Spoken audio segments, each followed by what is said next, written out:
here with Nazareth High School wrestling coach Dave Crowell. Dave, you've been at Nazareth, I think, since 2003. You're in the National Hall of Fame, Wrestling Hall of Fame. I appreciate you taking the time to talk to me today. Yeah, well, we have time during these times, so this is great for me. So a couple days ago, the PIAA came out with a recommendation that still has to be voted on, reducing the amount of weight classes in Pennsylvania by 1 to 13. And this came on the heels of the national governing body suggesting no change. And I've just been talking to coaches. I want to get your opinion about it.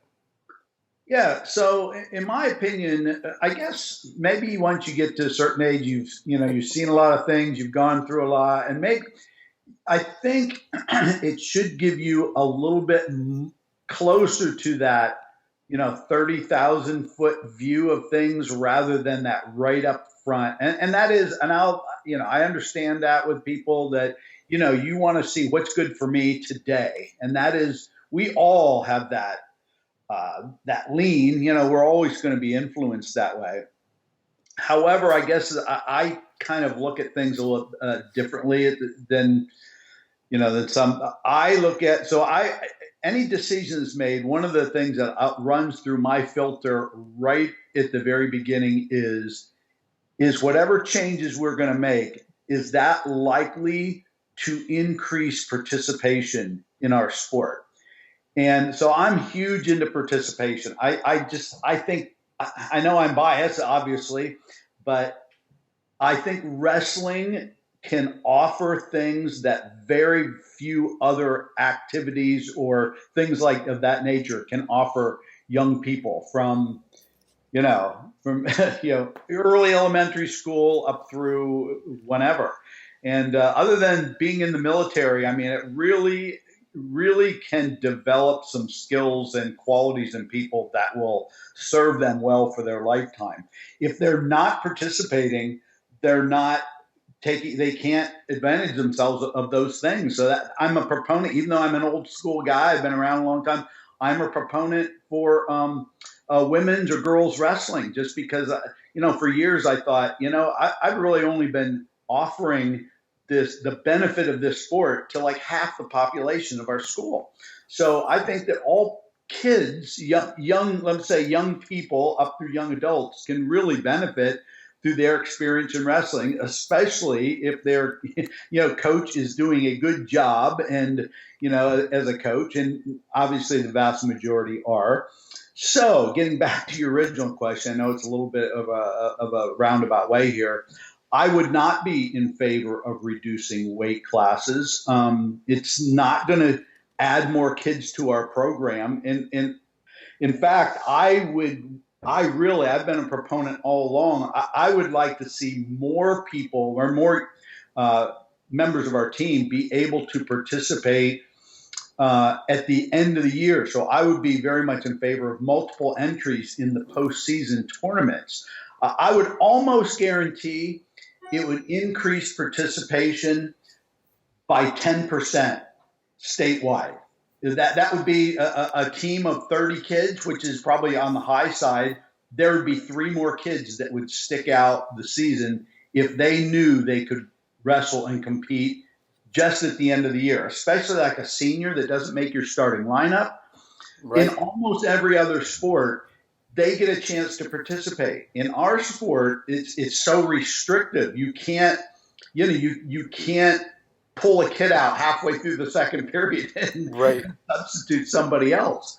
And you add also the restriction of body size. I mean, I would challenge any other sport. If your sport, you had to have a football team, but your 11 players had to be restricted based on their position within a framework of body weight. Like if your centers could only be between 200 and 215 and your guards could only be from 185 to, they would struggle to find kids to fill those things. That's what we do every single dual meet.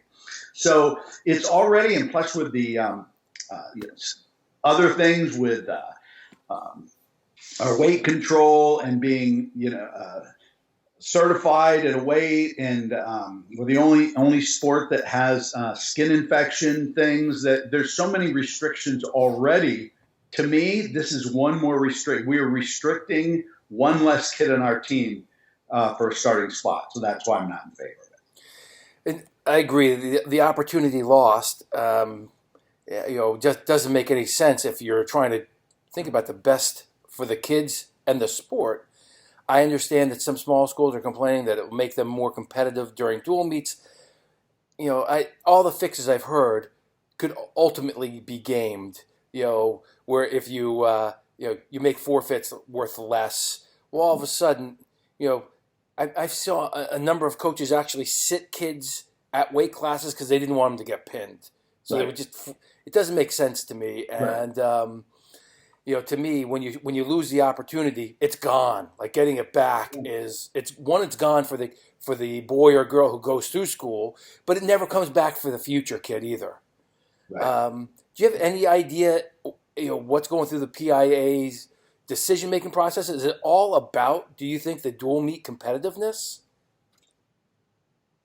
That would be my guess. I mean, I think they're just listening to the representatives, the people on the board, and they're coming, and they're just most likely they are just echoing back what they hear from their schools. And we do know now, this past year there was an uptick in participation, but we went through a 7-year period where there was less kids involved in high school wrestling. So that was 7 straight years after I don't know how many years of increase. Yeah. So I think they're seeing those smaller squads, and when it's more, to me, it's more of a knee jerk. You're thinking, well, we're going to fix this. We're going to have one less forfeit for my team this year.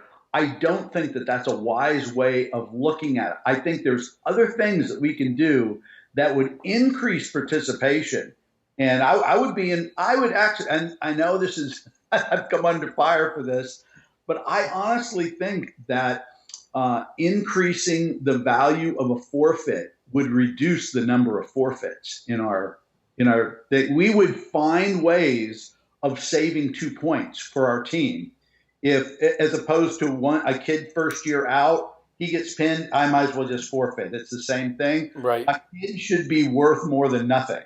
And that's the way it is right now. It's the same thing as he does not compete. And I think that's one way. Another thing I would suggest, and there's just an article in our local paper here, the Morning Call, and it was on. They talked to a couple of really good, of the best kids at Palisades, and how many forfeits they got during the year. So in the way things are set up now, currently, the kid that's the most likely to get a forfeit on your team is the best kid on your team. Right. We can change that. That's a terrible thing. My equivalent is this coming football season, they're going to put a new rule in. You can choose which kid on the other team doesn't get to compete. Right. Because that's really what we're doing right now. We're choosing which kid on our opponent's team doesn't get a chance to compete. It's crazy. Both sets of fans are coming to see that best kid in the gym that night, and he's most likely not going to get a chance to participate. So there's just things. I think a very simple solution would be the same way they do in every other sport, rather than a coin toss shifting the advantage to one coach or the other as to who competes for that other team, because that's what it is right now. If I win the toss, I choose which. So we probably have, I would estimate, 4 to 5 dual meets a year that are determined on that coin toss. It's insanity to me. Yeah. That the outcome of the meet is going to be determined on which side of that coin comes up once it hits the mat. There's no other sport that has a decided advantage like that from a coin toss. So my simple solution with, just like every other team, football coach, he chooses whether he is going to pass or run or go right or left. It's up to the other team to try to outguess that coach. Right now, there is no guess. It's, I know I get a chance to control those matchups because we win the toss. I would be a big proponent of both. Just before the first match rolls out, both coaches submit their lineup to the score table, and you have to try to outguess what that other coach is going to do before submitting it. Yeah, before that first kid goes out. So once you submit that lineup, you are locked in. So if you guess right, just like other sports, that's good. Yeah. If you guess wrong, you could have your best kid get beat by their best kid. But it's going to make for much better matchups than we have right now. I think we see fewer good matchups in dual meets, and coaches, I understand that in their defense, they're trying to win the duel, and that's good. But it's not helping, 6 pins for you and 8 pins for me does not make for a great dual meet. It would be better off to see some better matchups. Yeah, you're going to lose some more, but it's going to be a much better product to roll out for the fans. And exactly. It makes it more fan friendly. I have been to more duels in the last 10 years where, like you said, the best kid, the kid who's going to go wrestle at Penn State or Cornell, gets a forfeit. I know. This is so unfan friendly that it is and so short sighted. And I understand you want to win, but in my experience, 99% of the time, they're not going to win that duel anyway. Right. And I like the idea, like I'm a big believer, if you don't want something, you discourage it through punishment. So make the forfeit worth more than the pin. Yeah. And I think you stop that. Put the first-year kid out there. Give him a fighting, go wrestle. Right. I would just, when you were saying that, I flashed back to being a freshman wrestling a state champ and getting the living crap kicked out of me. Right. But it built some kind of character. It does. Yeah. And I mean, and a lot is, how that coach handles it too. You have to prepare that guy for that. Just because you lose doesn't mean you're a loser. Yeah. Especially if you would increase the forfeit, by going out there, you saved our team 2 points by wrestling this guy and not just having a forfeit. So absolutely, it's one of the crazy things too. A little bit is I would not favor the choices of the most unsuccessful programs. So that's kind of what's happening is the teams that can't, and I know it's hard. There's some places, obviously, that wrestling's not a big thing, but if they have low participation, I don't think we should follow their lead and reduce the number of opportunities. I mean, that would be insane that, in the corporate world, we're going to do it the way the least successful corporations are doing business. Yeah. You're going to follow the lead of the most successful. And I know I have a lot of benefits. So I have to be very careful in saying that. I'm incredibly blessed that we have a community that wrestling's really big. But you know what? That doesn't always happen. We've seen those programs that have been phenomenally successful have evaporated away. Some of them very unsuccessful today. So there's no lock that you're always going to be successful. But I think there's things you can do that can help, not solve every problem, but you can at least do. I don't think reducing the number of weight classes is one of those things that's going to help. Agree with you completely. Can you give away some of the things? I mean, having a good youth club and having a booster program, having alumni, making an events. But what do you think are some of the ingredients that would help a new coach just starting out to create a successful program? Yeah, I mean, all those things you mentioned they're all part of that puzzle, and it is a big puzzle. There's a lot of pieces to it. I do think that the leadership of the head coach is paramount. That's your leader. The way of the leader, that's the way your program's going to go in almost every instance. I mean, we've all seen that coach that went to a program that was not successful, and all of a sudden they're really successful soon. I think having dual meets is important. I think you have to engage your community into your program. That's why I know sometimes you think, well, just taking your kids to tournaments is going to help your best kids. And I think too many coaches do what they do based on what's good for their best kids, as opposed to what's going to be good in the longer run for your program. So I would be very much in favor of even reducing the number of tournaments that a team is allowed to go to, because your fan base is not going to go to and we do it. We go to the Beast of the East. Yeah. We do, but not very many people go down to Newark, Delaware, and sit in that Carpenter Center for 2 days with 13 mats out there. It's just not a fan friendly thing. So not to mention their admission's really steep at the Beast. Holy cow! Fortunately, I personally don't have to pay. Right. But my booster club pays for our team, and our booster club pays for our lodging thing there. So I do believe we need those. I need those tournaments to do it, but I don't need one every weekend. Yeah. And I would be, even though we go, I think we have 4 tournaments, which includes a dual meet tournament. We go down to the Virginia Duels. We've done that since before I started coaching at Nazareth. They're one of the first teams ever. But we have 3 individual tournaments. If they wanted to cut that down to 2 individual tournaments, I would have absolutely no problem. And that means we could add then 3 more dual meets to our schedule. I think developing those crosstown rivalries are a huge thing. Yeah. Like in our league now is our conference is 18 teams big. Yep. And so they split it down the middle. You wrestle, 9 teams wrestle each other on one side, 9 on the other. We have a championship day at the end, 1-1, 2 versus 2, 3 versus 3.